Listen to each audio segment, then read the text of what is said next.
Radhe Radhe. Today we shall see another wonderful, interesting and a life-changing possibly shloka from the first canto, second chapter. It's actually the 9th sloka of the second chapter of the first canto. Here the discussion is about the very purpose of life.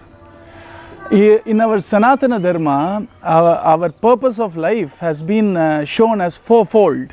Okay, the greatest or the grandest purpose is obviously absolute freedom from all bondage of mundane living, right?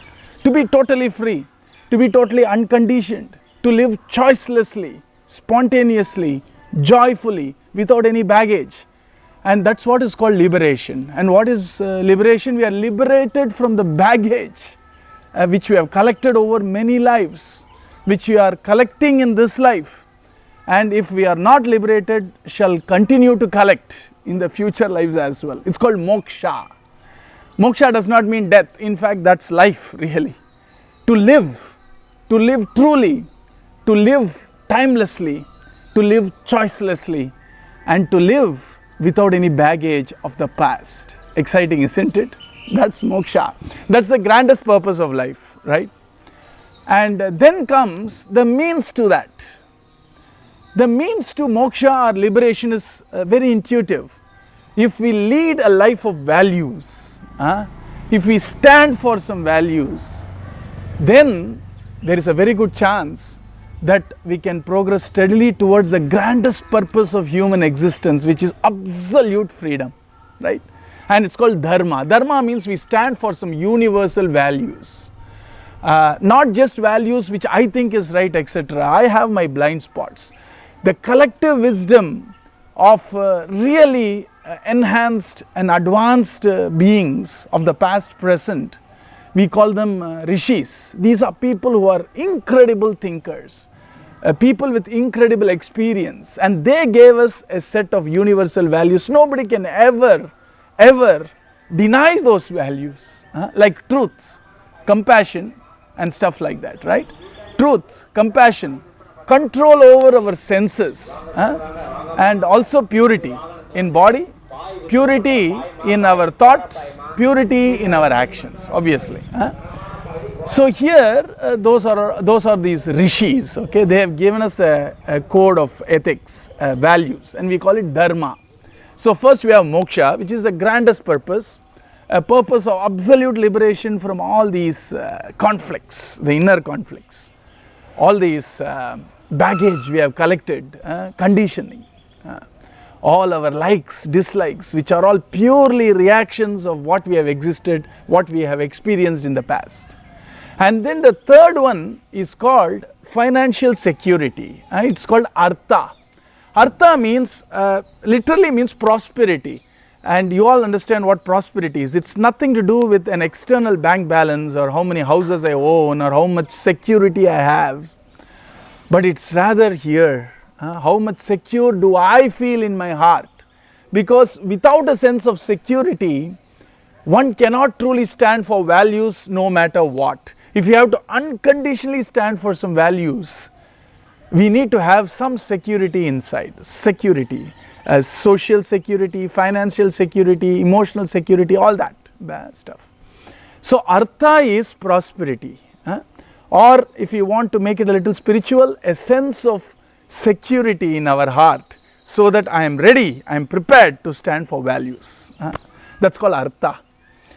And the final one, or rather the starting stage, is kama, which means I need to be clear about my wants and needs and lead a life which is directed towards fulfillment of my needs rather than blaming, etc. I'll talk about it some other time. I tell you, Bhagavatam is an incredible book of life. It gives us so much insight into how I need to live that it's mind-boggling. It can be life-changing. Okay, so you have something which is a potential agent for inner revolution in your hands in form of Bhagavatam. So that's the reason why we are so respectful towards it, right? And so you have these four. And what are those? Just to refresh your memory, first one is moksha, and then you have dharma, values, Artha, prosperity, financial security. Kama means needs and wants, right? And in the 9th sloka of the 2nd chapter of the 1st canto, in our notation we call it 1-2-9, Sutta Pauranika is saying, dharmasya hyApavargyasya nArthOrthAyOpakalpate. Dharma, or leading a life of values, ethics and loosely called morals, is not for prosperity or artha. In fact, it is there for liberation or self-actualization or self-transcendence, to be free. Many people have been conditioned to think you do good so that you can take good, you do good so that you can get good. That's a true principle, but it's a very childish principle for spiritual oriented people, spiritually oriented folks like us. What goes around comes around, you see.